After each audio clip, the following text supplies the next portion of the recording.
Welcome back to Procreate for Beginners. Today we are going to be talking about actions.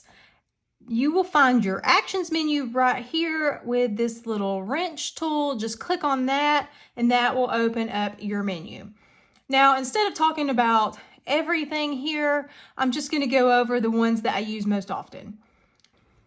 First, we have insert a file, and this one I use when I download brushes or other pre-made things from different websites, mostly brushes. And if you have downloaded something from a website and it's a file, it will appear in your files folder on your iPad, and it will be right here. And then we have insert a photo, and I use this a lot if I'm adding clip art or things like that to designs, or if I'm just trying to get a reference photo. And when you click on that, it's going to open your photo folder on your iPad and all your photos will be there. And then to select one, you just click on it and it will import it straight to your board.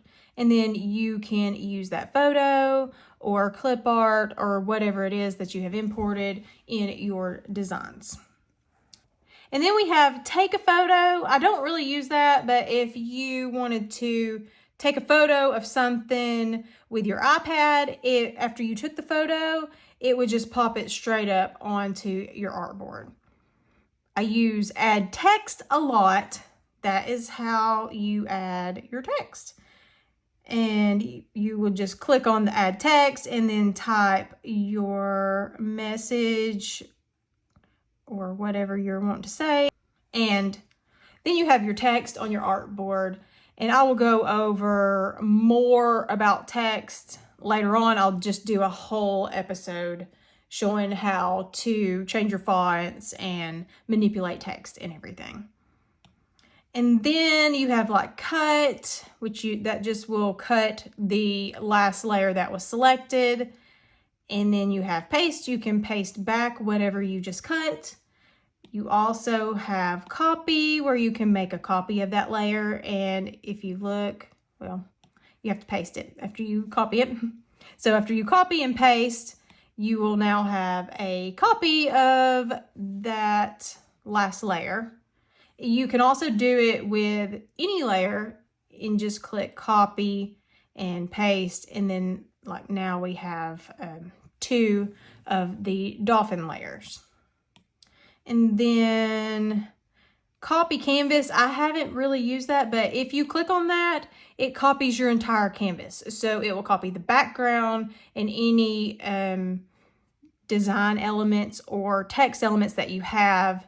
And then when you paste that, it's going to insert, and see how that's got the white background right there, and it's got the dolphin and the hello as one image.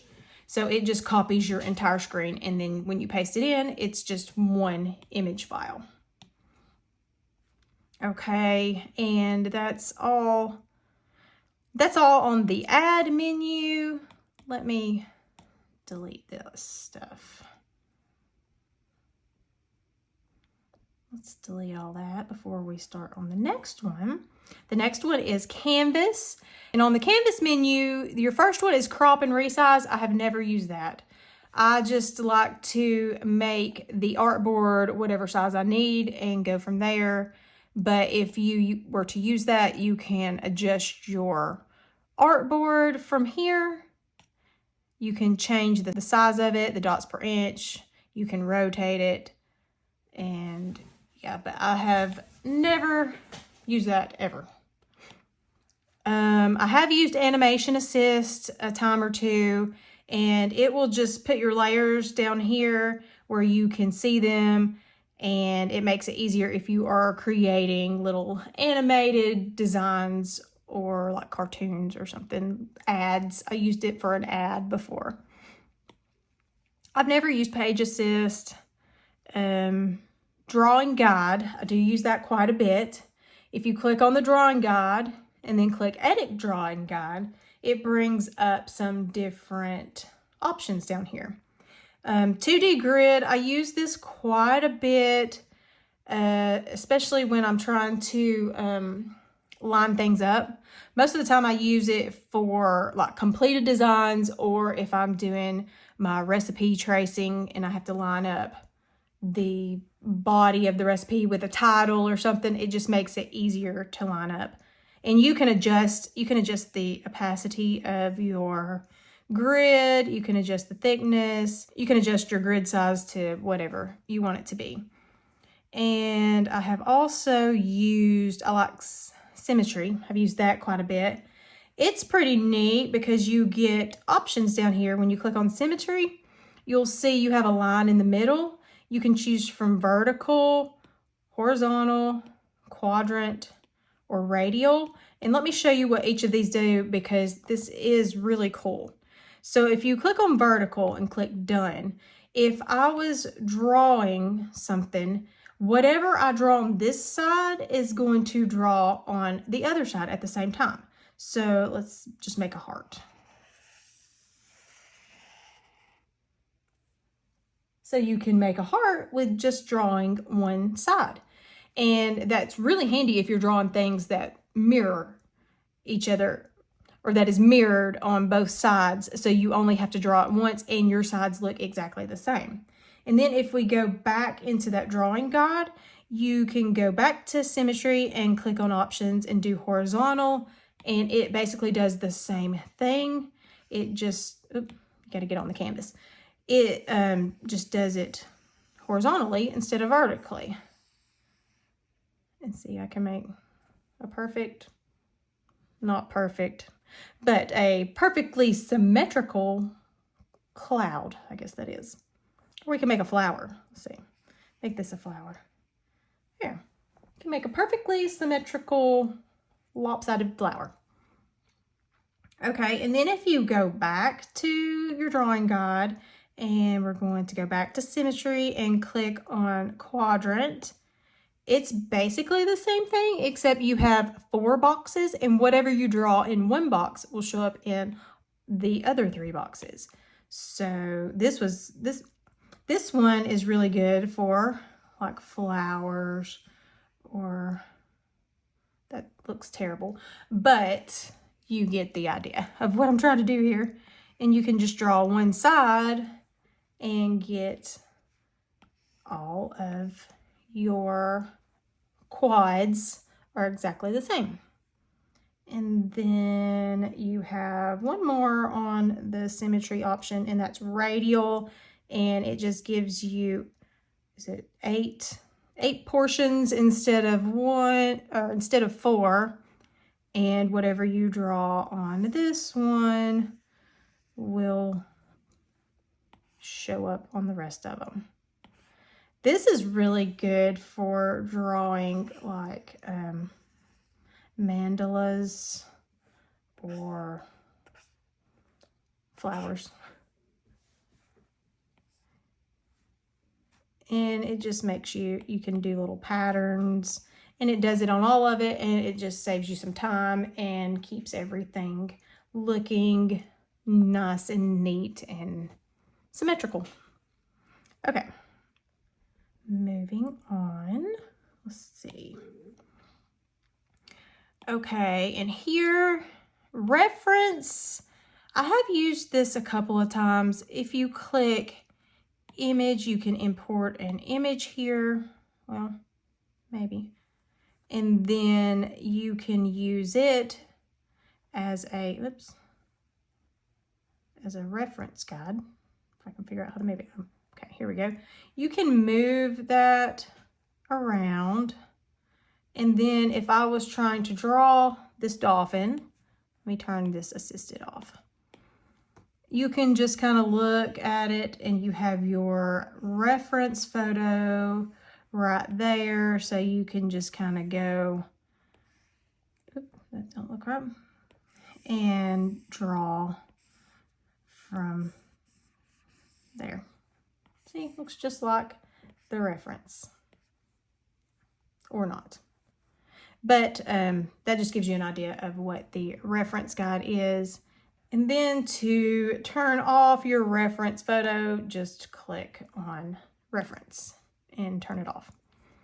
Okay, we've got flip horizontally.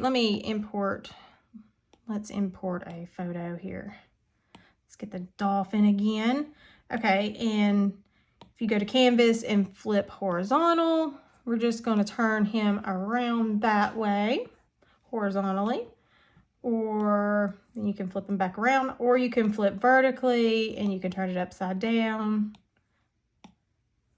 I don't use that very often either. And then canvas information, if you ever forget, like, what size did I make my canvas? Oh no, I can't remember.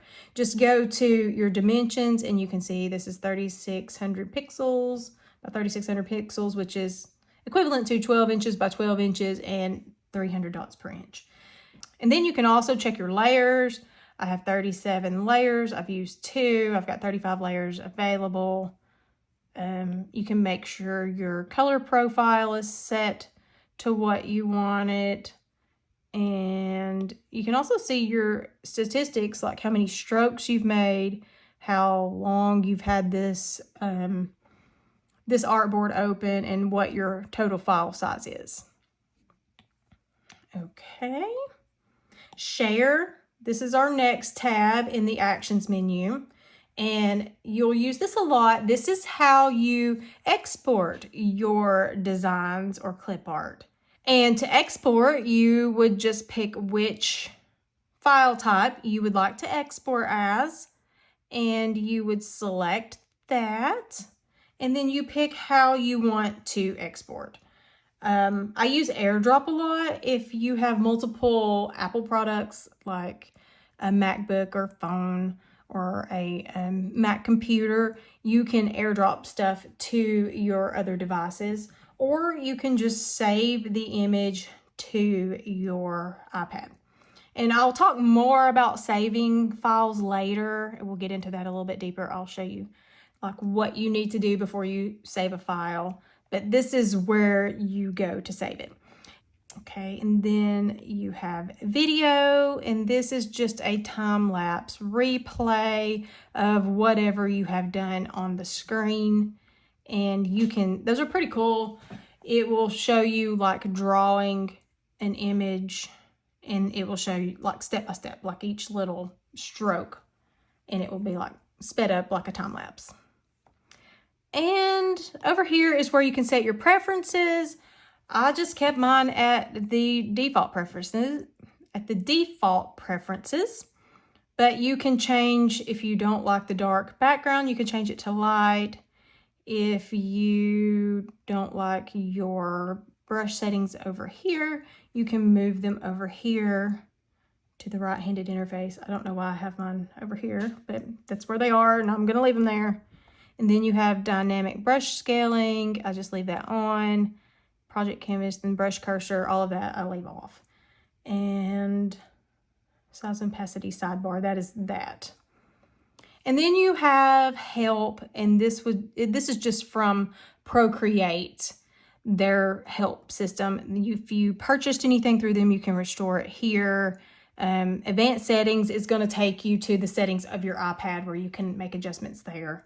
And then they have some extra support handbooks and different things here. And that's basically an overview of the actions menu and the things I use the most there.